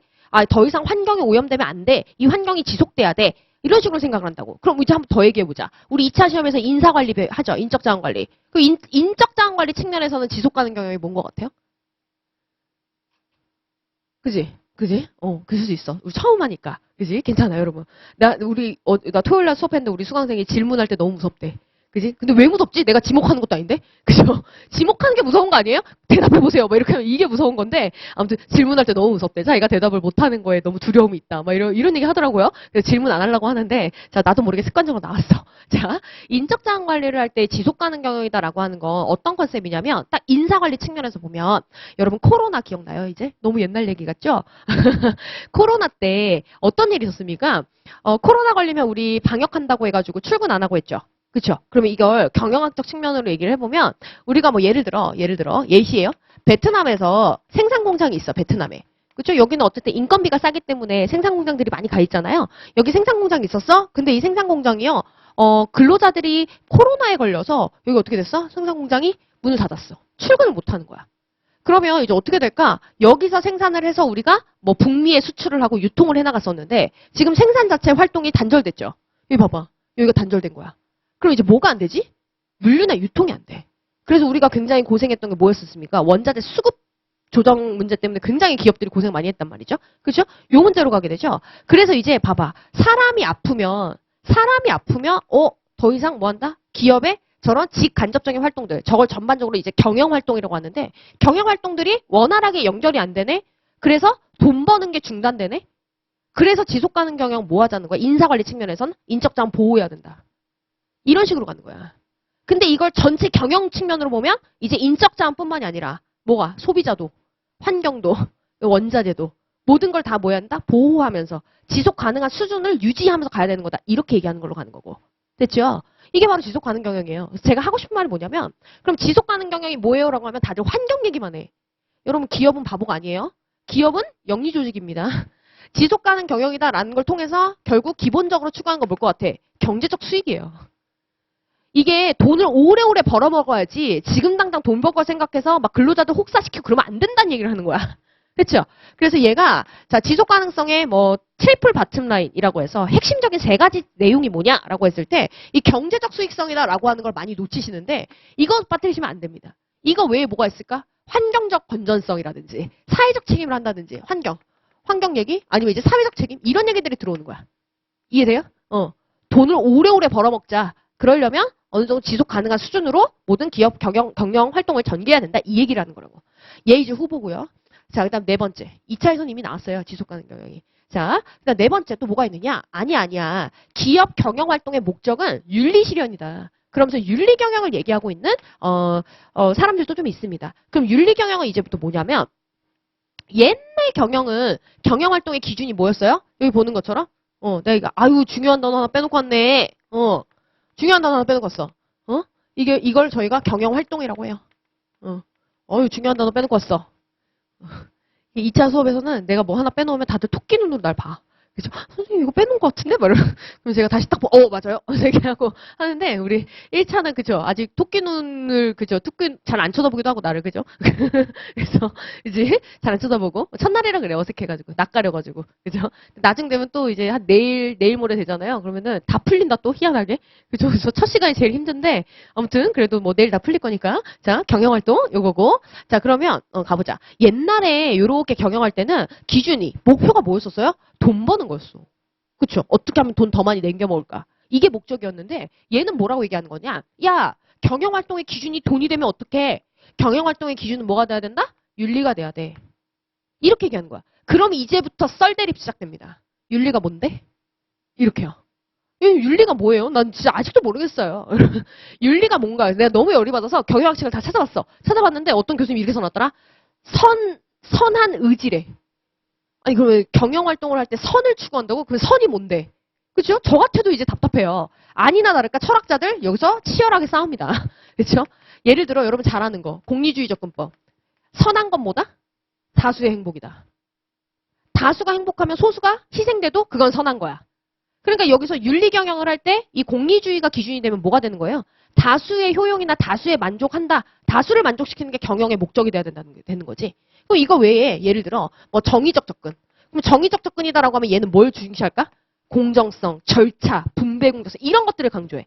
그러다 보니까 경영을 할 때는 이 분배 자체 공정했느냐, 정의로웠느냐 이게 중요한 거고 이게 실현되면 이거 윤리 경영한 거다. 이런 식으로 바뀌어요. 그렇죠? 그래서 여긴 좀 썰대립이 있고 가장 이제 문제가 나오는 건 요건데 얘가 이제 좀 다른 시험에서 좀 나오고 있다. 그래서 컨셉 정도는 알고 있어야 된다. 그렇죠? 그래서 우리한테 늘 나오는 테마 2개, 그 다음에 여기 2개는 뭐가 된다? 이제 나올 만한 애들 2개. 이렇게 되는 거예요. 됐죠? 그래서 이제 문제 한 번만 보고 한번 끊어갈게요. 스타일을 좀 보시라는 거니까 보통 이제 첫날 첫 시간 강의는 이제 스타일 보는 샘플 강의잖아요. 그래서 빨리 그걸 봐야 뭐 빨리 강사를 갈아타든 뭐하든 하는 거라 그러니까 빨리빨리 보여드려야 돼서 여기까지 딱 보시고 이제 스타일이 이렇군 하고 적응을 해주시면 됩니다. 자 그럼 이제 어머나 여기까지만 보고 조금 쉬어요. 졸면 안 돼. 졸면 안 돼. 졸면 안 돼. 주면 안 돼. 왜냐면 수업 시간에 최대한 해놓고 가야 돼요. 안 그러면 이제 2과목을 돌리기 때문에 만만치 않습니다. 복습 시간 안 나옵니다. 다들 많이 그 착각을 하는 게 아, 혼자 복습할 때 또 보면 되지. 이렇게 하는데, 아니에요. 수업 시간에 웬만큼 다 해놓고 가셔야 돼요. 그래야지 복습 시간이 줄어들고, 복습 시간이 좀 줄어들어야 잠도 자고 체력 관리도 하고 하는 거지. 아, 그게 안 되면은 여러분이 안 돼. 오히려 그 악순환이 반복돼. 새벽까지 공부하고 여기 와서 또 아침에 졸고, 그럼 또 새벽까지 공부하고 또 여기 와서 졸고, 악순환이 반복되니까 수업 시간에 웬만하면 다 끝내야 돼. 자, 가봅시다. 경영학 서론. 자, 페이지는, 3페이지죠? 자, 그래서 제일 먼저 나오는 이제 개념 정의가 바로 효과성과 효율성이라는 겁니다. 효과성이다라고 하는 거는 여기 영문 한번 체크를 좀 해놓으세요. effectiveness라고 해가지고 나중 되면 이제 어떻게 되냐면 이거 막 줄여서 써요. 거의 수업 시간에 OE Organization Effectiveness라고 해서 OE 막 이렇게 막 줄여 쓰고 막 이런단 말이야. 그러니까 영문 한번 봐놓으시고 그럼 얘는 뭐다? 첫 번째 줄에 목표 달성 정도를 말하는 거다. 제가 여기 이렇게 형광펜으로 이제부터 칠게요. 형광펜으로 이렇게 치는 거는 이제 키워드 이런 것들이야. 키워드나 핵심 문장. 그럼 이제 이런 것들은 여러분이 조금 뭐 해라? 좀 얇은 볼펜 같은 걸로 좀 밑줄 쳐놓으라고. 그러면 이제 나중에 시험 보기 전에 중요한 것만 빨리빨리 봐야 될 때 이게 이제 사인이 되는 거지. 됐죠? 그렇게 좀 체크해 놓는 거. 그렇게 책 정리하는 거예요. 자, 그럼 이제 얘는 효과성이 1인 기업은 목적을 달성한다는 뜻이고 효과성이 0이다라고 하면 이 기업은 목적 달성 못하는 기업이라는 거예요. 이 뒤에는 그럼 어때? 개념적인 이것만 보면 뒤에는 어때? 다 연상이 되지. 이런 식으로 공부를 해야 되지 A부터 Z까지 다 읽고 다 외우는 거 아닙니다. 고시 공부는. 자, 그럼 두 번째. 그럼 효율성은 뭐냐? 자, 효율성은 이제 최소한의 투입으로 최대한의 산출을 얻는 걸 말하는 거다. 그래서 얘는 이제 투입 대비 산출의 비율을 말하는 겁니다. 자, 그러면 요걸 안다라고 하면 이제 문제를 풀어볼 건데, 자, 한번 문제 봅시다. 아직 우리 시험에서 이 문제가 안 나와가지고 40문제가 된다라고 하면 이제 하나의 테마로 올라갈 것 같아서 한번 보자는 거예요. 자, 그래서 1번 문제만 한번 같이 볼게요. 저랑은. 자, 효율성과 효과성에 대한 설명으로 옳지 않은 것을 고르시오라고 돼 있죠. 자, 효과성은 자원의 사용 정도를, 효율성은 목표 달성 정도를 평가 대상으로 한다라고 돼 있네. 맞아요, 틀려? 틀렸지? 자, 보자. 여기 지금 목표 달성 정도다라고 하는 건 효율성이 아니라 효과성이고요. 그럼 이 목표를 달성하는데 어떤 자원을 얼마 주고 얼마큼 썼느냐 라고 하는 자원 사용의 정도는 효율성 개념이 되죠. 두 개 바뀌었어요. 그래서 이것도 지금 우리 시험에서 한 번도 안 나온 테마. 지금 40문제로 늘어나면 안 나온 것들이 이제 많이 들어온단 말이야. 안 나온 테마인데 이거 나오면 은근히 다 틀려요. 은근히 다 틀려. 그래서 이거 해보시라고 하는 거예요.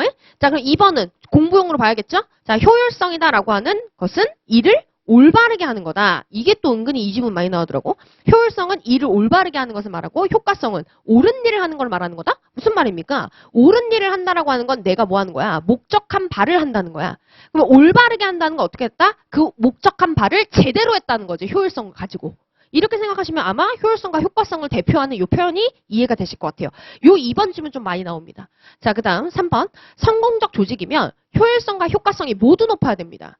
효과성만 높으면 뭐해? 돈을 오지게 쓰고 지금 그 목적을 달성했는데 영리 조직이 돈 못 번 거 아니야. 그죠? 그러니까 둘 다 달성하는 게 중요해요. 자, 그 다음 네 번째. 효율성은 뭐다? 수단이다. 목적 달성을 위한 수단의 문제고 5번 질문 가보시면 봐봐. 체크해줄게. 모두. 효율성은 수단. 이렇게 딱딱 체크해 놔야지. 맞는 건, 이런 표현 들어가면 맞는 거구나. 이렇게. 지문 분석 잘 해놓으세요. 자, 5번 질문 가면 효율성은 최소한의 자원으로 최대한의 산출을, 효과성은 목표의 최대한의 달성을. 너무 좋은 말이네. 최소한의 자원, 최대한의 산출. 하지만 효과성은 뭐다? 목표의 최대의 달성. 달성이 들어가야 돼. 효과성은. 됐죠? 이렇게 해서 지문 분석을 좀 해놓으시는 거예요. 자, 그러면 이걸 이제 저랑 같이 풀었으니까 여러분 혼자 복습할 때는 2, 3번 위주로 풀어오시는 겁니다. 4번은 조금 너무 특이해서 4번까지는 제가 한번 그냥 보셔라 라고 하는데 이제 2, 3번까지 연습하셔야 되는 거예요. 됐죠? 그래서 한번 여기도 똑같이 지문 분석하셔야 돼요. 아셨죠? 지문 분석하는 게 포인트다잉. 자, 그럼 이제 가볼까? 여기 아직 한 번도 안 나왔죠? 경영지도서 테마야. 그래서 40문제 늘어나면 이제 이런 것들이 막 들어올 거야. 우리 시험에서 한 번도 안 나왔던 것들. 됐죠? 자, 그럼 이제 가보자. 여기 기업의 최종 목표는 그럼 뭐가 돼야 되느냐? 목표 자체에 대한 확장 이야기가 다 들어온다 했죠? 자, 이제 마이클 포터라는 학자의 가치사슬 모형입니다. 자, 가치사슬 모형이다라고 하는 것은 말 그대로 자, 첫 번째 줄 중간 보세요. 부가가치 창출. 이 부가가치다라고 하는 게 뭐냐면 자, 제가 좀 해설을 해드리면 활동이 부가 더해질 때마다 가치도 더해져야 된다. 오케이? 그래서 자 보세요. 아까 봤던 그 가치사슬 모형에서 요렇게 요 본원적 활동들이 하나씩 더해질 때마다 요 마진 이게 뭐야? 이게 가치잖아. 이익이잖아. 이게 점점점 늘어나야 되는 거다라고 얘기하는 거예요. 그래서 이 부가가치 창출에 직간접적으로 관련된 활동들을 뭐 한다? 연계시켜서 표현해준 모델을 저희가 가치사슬 모형이라고 하는 겁니다. 이해되셨죠? 자, 그러면 이제 그 아래 가서 여기 본원적 활동과 지원 활동이라는 게 들어온다 그랬죠? 자, 본원적 활동이다라고 하는 건 뭘 말하는 겁니까? 거기 두 번째 줄, 뭐? 직접에만 체크하는 거야. 가치 창출에 직접 기여하는 활동들이 본원적 활동이었죠. 기억해요? 그렇죠? 자, 그러면 이 본원적 활동의 예시 꼭 봐야 됩니다. 아까 말씀드렸던 문제, 어떤 게 기본이라고? 다음 중 본원적 활동에 해당하지 않는 것은 이런 게 기본 문제라고. 그래서 예시를 좀 봐야 되는데, 자, 제가 좀 말씀드릴게요. 요 물류 투입이라는 게 있죠? 물류 투입. 여기도 그림 보면 입고라고 돼 있어. 그죠? 이게, 자, 문제에 따라 좀 달라질 수 있는데, 구매라고 표현이 될 때도 있어요. 그러면 뭐가 문제인데요, 선생님? 여기 봐봐. 지원 활동에 구매 활동이다라고 하는 게 또 들어가 있기 때문에, 이게 객관식 문제 풀 때 헷갈리실 거예요. 그럼 선생님 어떻게 풀라는 겁니까? 객관식 지문이잖아. 상대적으로 판단하셔야 돼요. 다른 지문 중에 아무리 봐도 명확한 오답이 없다. 인사관리, R&D 이건 대놓고 지원 활동이잖아. 이런 게 없다라고 하면 그때는 얘를 고민해봐야 되는 거예요. 알겠죠? 자, 아직은 이렇게 뭐 애매하게 나온 적 없습니다. 대놓고 딱 확실한 인적 자원 관리 이런 것들이 나왔으니까. 자, 어쨌든 요걸 좀 유념 좀 해주세요. 자, 이렇게 되는 거구나. 근데 어렵게 생각하지 말고 어떻게 물류, 그러니까 원자재를 사서 생산 라인에 들이넣어. 그지? 들이넣으면 이걸 뭐 한다 이제? 만들지 이거 가지고. 이거 가지고 만들어서 이제 뭐 해야 돼? 판매 업소에 뭐 한다? 갖다 줘야지. 갖다 주면 이제 뭐 한다? 열심히 걔네가 팔겠지. 마케팅 판매야. 그쵸? 팔고 나면 끝나는 게 아니라 요즘엔 AS까지 해주잖아. 이 활동들이 이제 뭐다? 본원적 활동이에요. 그래서 기억하셔야 되는 게 만약에 다음 중 지원 활동에 해당하지 않는 것은? 이라고 제가 반대로 문제를 낸다 치면 들어. 졸지 마. 자, 지원적 활동에 해당하지 않는 것은? 이라고 반대로 내가 문제를 낸다. 그럼 저는 이거네요. 지문에. 제일 뭐 같아? 본원적 활동 안 갔거든. 됐어요? 염두해놔야 돼. 자, 봅시다. 지금 졸고 하면 안 돼요. 안 돼. 자, 큰일 나. 아까 말했지 큰일 나. 고시 공부는 진짜 큰일 나요. 제대로 안 하면. 진짜야. 자, 보자. 그럼 지원적 활동. 지원적 활동 뭐다? 얘는 이 본원적 활동이 제대로 연계돼서 이루어질 수 있도록 그래서 돈 버는 활동이 중단되지 않도록 하는 뭐? 말 그대로 도와주는 활동이야. 가치 창출에 직접 기여하진 않지만 가치 창출을 보조해주고 도와주는 활동들이라고. 됐어요? 그럼 여기에 해당한 애들이 이제 뭐가 있다? 인프라 자체라든지 아니면 가장 그동안 문제 지문으로 많이 나왔던 게 인적자원 관리. 했죠? 아니면 R&D라든지 그럼 선생님 이 구매는 뭔가요? 이제 물어보실 건데 이거는 말 그대로 공급업자랑 계약하고 공급업자랑 협상하고 이런 활동들을 말하는 거라 보시면 돼요. 됐죠? 자, 이렇게 본다. 자, 그다음 두 번째. 자, 4단계 모형 나와 있죠? 두 문자 체크하면 될 것 같은데 제법 이자. 요즘에 이자가 제법 높습니다. 제법 이자. 카페 가면 두 문자 자료 있습니다. 제가 안 따드려도 수업 시간 안 따드려도 그거 참고해서 따놓으시거나 하면 됩니다. 아셨죠? 자, 그럼 제법 이자다. 그럼 문제는 말씀드렸죠? 경제적 책임 이미 물어봤어. 순서도 이미 물어봤어. 그럼 이제 남은 건 뭐다? 예시야. 사례형으로 문제 나올 가능성이 매우 높다고요. 자, 그래서 다음 중 기업의 사회적 책임 중 이러이러한 책임이 뭐냐? 이렇게 나온다고. 됐어요? 그러니까 예시 체크해 놓으세요. 자, 예시 체크해 놓습니다. 자, 그 다음 안 나왔는데 나올 법한 애가 이제 지속 가능 경영 그리고 윤리 경영 두 가지입니다. 그동안 우리 테마가 아니었어가지고 그럼 지속 가능 경영이다라고 하는 건 말 그대로 자, 두 번째 줄 한번 가볼까요? 모든 형태의 자원을 보존하고 확충하는 경영 방식이다라고 돼 있어요. 자, 이게 바로 지속 가능 경영이다. 그럼 이제 TBL이다라고 해서 트리플 바텀 라인이 뭘 말하는 걸까? 지속 가능 경영의 핵심 내용, 핵심 차원을 말해. 세 가지 차원을 보통 얘기를 합니다. 첫 번째가 뭐다? 경제적 수익성. 까먹지 마세요. 아니 왜 인적 자원 보호해야 되냐고. 진짜로 우리가 오래 살길 바래서 회사가 내가 오래 살든 말든 무슨 상관이요. 그쵸? 그게 아니야. 딱 하나야. 얘가 아파서 못 나오면 돈을 못 버니까요. 그쵸? 자, 일단 두 번째. 환경적 건전성. 환경은 왜 중요합니까, 여러분? 생각해봐, 얼른. 다른 나라 예시나 이런 것들. 지금 우리나라는 되게 먼 이야기인데, 여러분, 뭐, 인도나 이럴 때 여름 되면 뭐 40도가 넘어가고 그런 뉴스 본 적 있죠? 그래서 어떤 문제 생겨요? 출퇴근을 못해요. 사업장에 출근을 못하고 공장 가동을 못해요. 그렇지? 그렇기 때문에 기업들이 이제부터 뭘 자꾸 고민하는 거야? 계속적으로 이익을 창출하고 돈을 벌려면 환경 보호다라고 하는 것도 해야겠구나. 오래오래 돈 벌어먹으려면 환경도 보호해줘야 되는 거야 이제. 자, 세 번째 사회적 책임이라고 해서 사회적 책임이다라고 하는 거는 왜 중요하게 여길까? 이건 경주에서 저희가 이론으로 배우는데 자 나중에 이론으로 할게요. 자, 어쨌든 사회적 책임으로 해놓으면 되겠고 세 가지입니다. 이것도 아마 저희 두 문자 자료에 있습니다. 자, 그럼 윤리경영 한번 가볼게요. 아까 말씀드렸죠? 윤리경영은 뭐라고? 경영의 기준이 윤리가 돼야 된다? 그럼 이제부터 따져야 되는 게 뭐라 그랬어? 윤리가 뭐냐? 그지? 윤리가 뭔데? 썰대립 있다 그랬습니다. 그럼 이제 공리주의 접근법은 윤리가 뭐라고 얘기하는 거야? 최대 다수의 최대 행복 제공이 윤리적인 거다. 이게 선한 거다. 그럼 여러분 생각해 보세요. 자, 가끔 다음 중 틀린 설명은 이렇게 나와. 그러면 이제 뭐라고 써있냐면 공리주의적 접근에 의하면 소수의 희생은 다수의 행복을 위해 당연하다. 그럼 이거 다음 중 틀린 설명은 이라고 했을 때 그거 고르는 사람 되게 많아요. 틀린 것과 자기가 생각하기에 나쁜 것이 같은 거라 생각하거든. 됐어? 근데 공리주의 접근법은요. 얘는 아니에요. 여러분 틀린 것과 여러분이 생각하기에 나쁜 건 같은 게 아니에요. 자, 얘는 말 그대로 야 선한 것이란 다수의 행복이 선한 거지. 그럼 이 다수가 행복하다면 소수가 희생되더라도 어쩔 수 없는 거야. 그렇게 생각을 해서 얘는 굉장히 결과주의적이고 목적론적 관점이구나 라는 비판을 받기도 해요. 됐어? 자, 두 번째. 그러면 자 많이 나오는 거 정의적 접근 가볼게요. 그럼 정의적 접근은 뭐냐? 자, 얘는 두 번째 줄 끝에 결정 또는 행동이 정당한지 공정한지 공평한지 이걸 실현시키는 경영이 윤리적인 경영인 거고 이게 윤리인 거다. 이렇게 얘기하는 거야. 그럼 얘는 목적보다는 뭘 더 중요하게 여기겠어요? 과정이지. 그쵸? 자, 또 많이 나오는 거 도덕권리적 접근법 한번 볼까? 도덕권리적 접근법이다라고 하는 것은 자, 얘는 의사결정 행위가 기본적인 개인과 집단의 자유와 권리, 기본 권리 나와 있죠? 기본권이에요.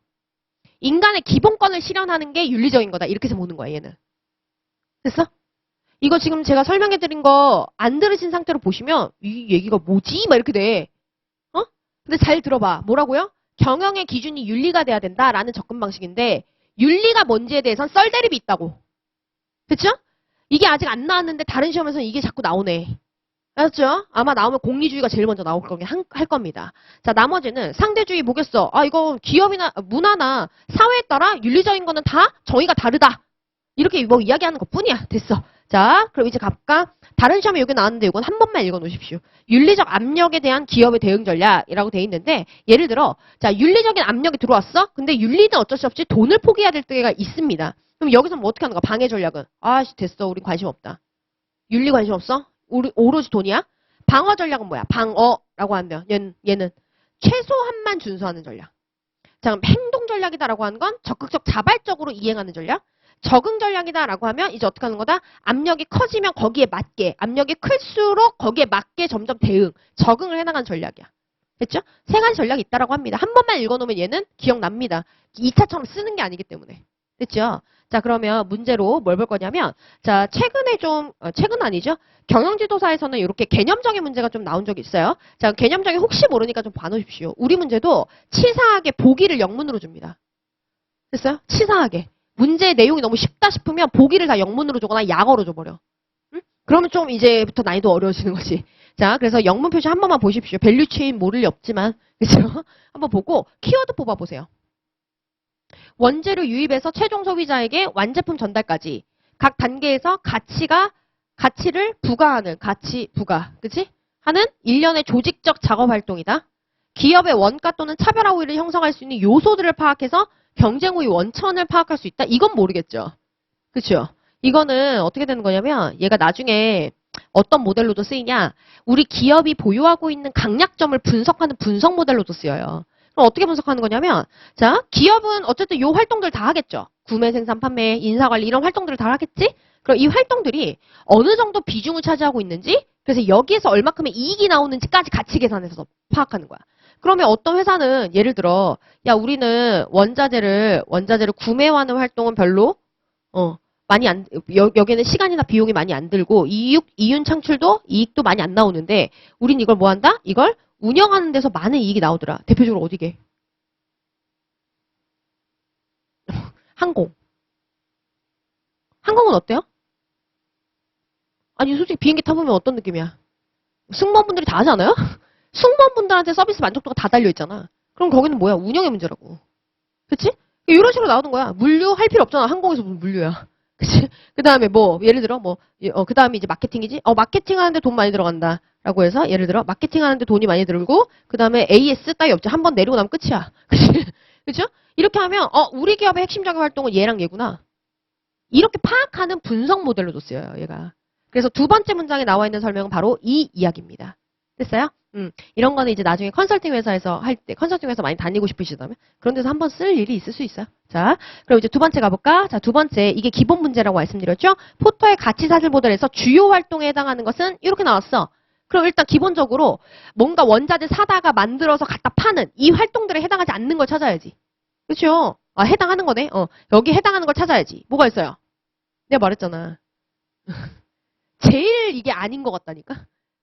근데 제대로 딱 집어서 잘 냈어. 됐죠? 자, 그 다음에 가보면, 그랬더니 이제 이거 주요합니다. 순서 나올 수 있겠다, 우리도. 그쵸? 자, 그러면 가치사슬 활동을 순서대로 나열한 것은 이라고 돼 있는데, 저는 개인적으로 이 문제는 이의제기해도 된다. 왜 이의제기해도 될까? 가치사슬이 무슨 활동인지 써줘야지. 그죠? 근데 네가 지문 보고 상대적으로 파악하라는 거야. 그래서 뭐 어쩔 수 없지만, 자, 활동 이렇게 나와서 구매라고 표현을 해도 문제가 안 돼. 본원적 활동인지 지원적 활동인지 얘기 안 했잖아. 그쵸? 그래서 이 문제 상관은 없지만 만약에 이거 본원적 활동이다라고 해놓고 구매 활동 이렇게 써놨으면 이의제기 들어올 수 있다. 그쵸? 그래서 문제 출제위원 교수님들이 약간 그렇게 여러분 만만치 않긴 합니다.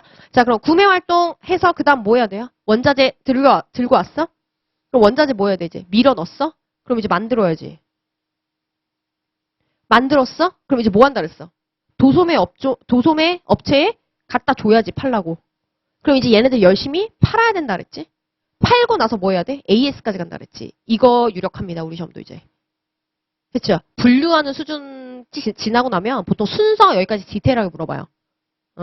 자, 그 다음에 가볼까? 우리 경영 지도사 뭐 사회적 책임 뭐 이런 거 어렵지 않잖아. 그러니까 한번 쭉 보는데 이렇게 4번 문제 같은 거는 이미 너무 옛날 스타일이에요. 사회적 책임, 4번이란다. 쏘리. 여기.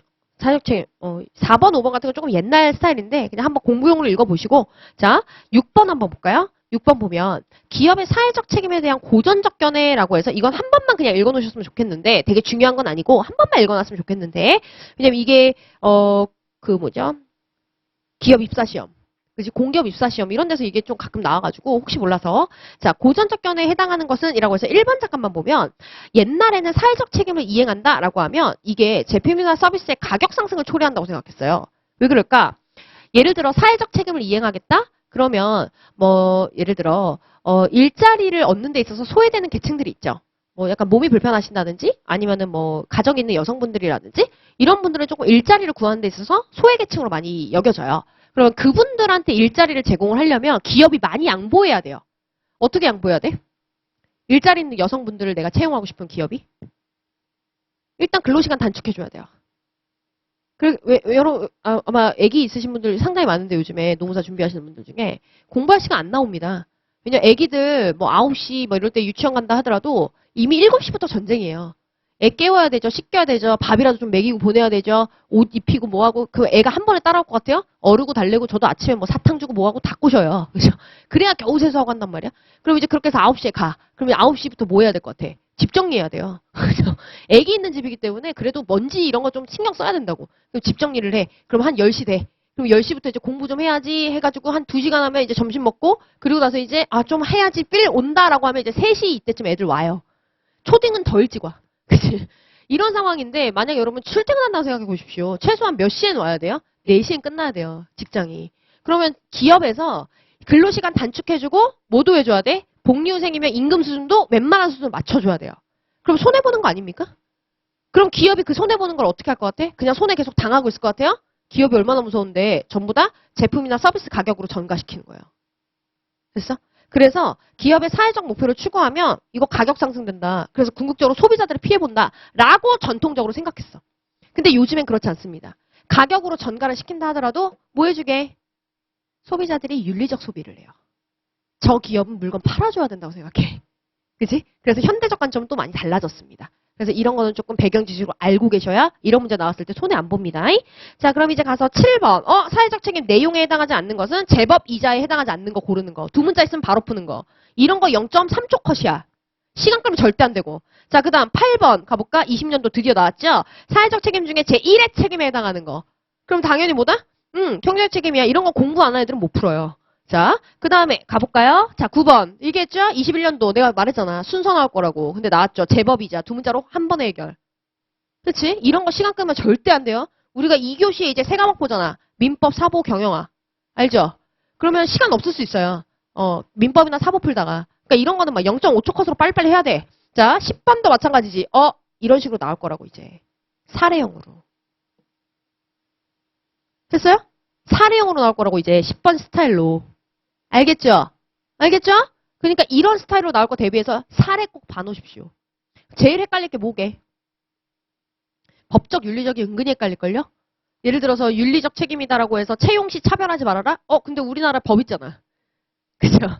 우리나라 남녀고용평등법도 시작해가지고 채용 시 차별하지 말라는 법률이 꽤 많이 있습니다.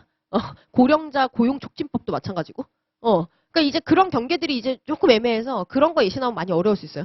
자, 그럼 이제 가볼까? 자, 이게 이제 가장 최우선. 이런 스타일이 아마 가장 유력하고요.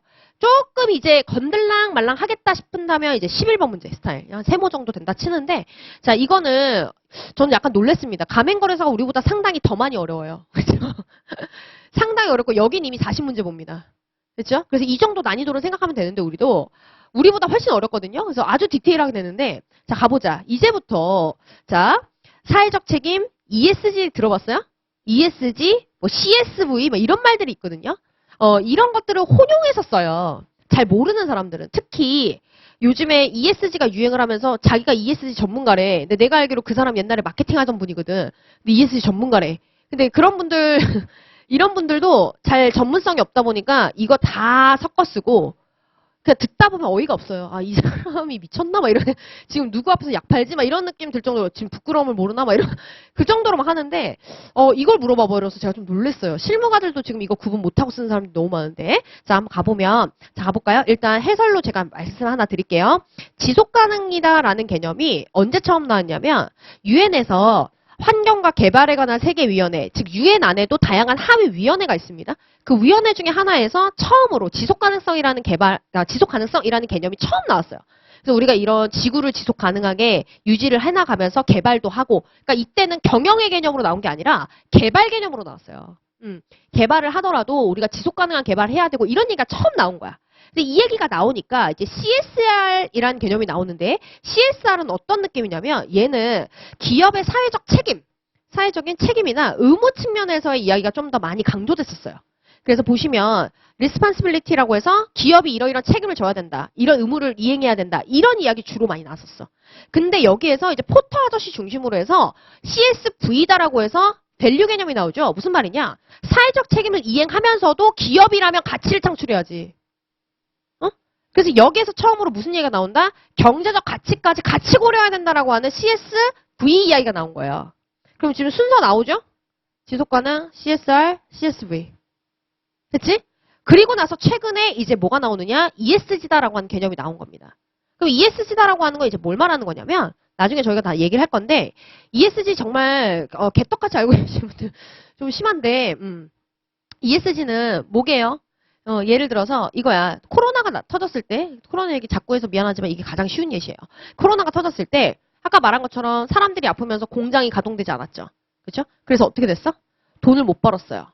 이익, 즉 가치 창출을 못했어요. 회사들이. 그래서 이제 어떻게 됐냐면 이제 기업에 투자하는 기업 투자자들이 다양한 회사가 있지만 기업을 대상으로 투자만 하는 회사들도 있어요. 그 투자자들이 야, 씨, 안 되겠다. 우린 이제부터 기업에 투자할 때 이걸 보자. 이익이나 가치 창출을 지속적으로 하는 애들인지 아닌지를 보자. 여기에 포커스를 맞춘 거야. 여러분 투자자들이 왜 환경보호하는 기업에 투자를 해요? 그건 전부 다 눈 가리고 아웅하는 거예요. 뭐다? 계속적으로 공장을 돌려가지고 돈을 꾸준히 벌 수 있는 회사인지 아닌지를 보겠다는 거야. 사실은 대놓고 맨 얼굴 쌩얼을 열어보면. 그렇죠? 그래서 이제 기업 투자자들이 야 우린 이제 지속적으로 가치를 창출하고 이렇게 중단시키는 애들은 투자하지 말자. 그렇게 하면서 얘네가 이제 뭘 만들게요? 기업 평가 기준을 만들어. 기업 평가를 할 때 이거 기준으로 평가하자. 기업 평가 지표를 만들어. 그럼 이 기업 평가 지표에 뭐가 들어가겠어 이제? 지속 가능성이 들어가는 거야. 그래서 이 과목에 이가 뭐게? 환경,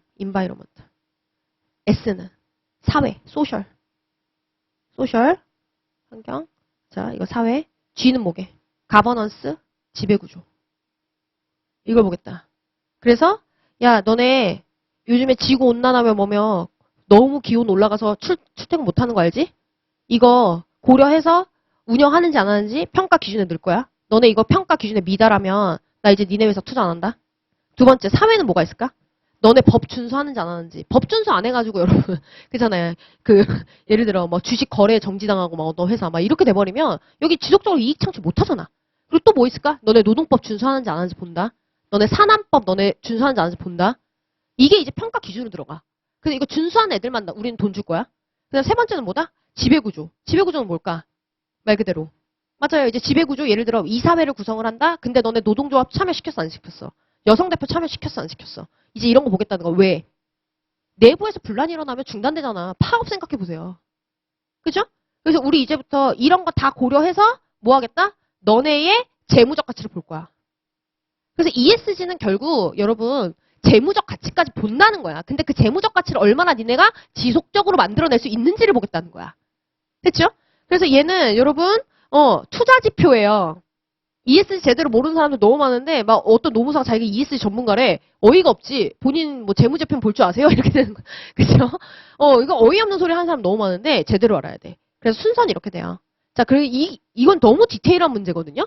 근데 이걸 냈더라고 가맹거래사가. 자, 그래서 가보면 자 옳지 않은 거 4번 한번 볼게요. 사회적 책임 분야는 그래서 CSV, CSR 순서야? 아니지. 바뀌었지.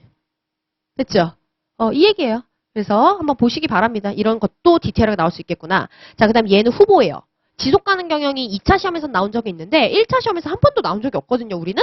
그래서 아마 40문제 늘어나면 얘도 고려할 수는 있겠다. 자, 그러면 지속 가능 경영을 구성하는 세 가지 요소, 이거 뭐다? 트리플 바텀 라인. 세 가지 핵심 내용 고르라는 겁니다. 됐죠? 그럼 기억해야 될 거 뭐라 그랬어요? 돈 벌어야 됩니다. 돈. 그래서 뭐? 경제적 수익성 꼭 있어야 돼요. 그다음 두 번째 뭐라고요? 환경보호하고 사회적 책임 해나가면서 돈 벌어야 된다 그랬잖아. 꼭 봐야 돼. 이거 2차 책에 있거든, 인사관리. 그쵸?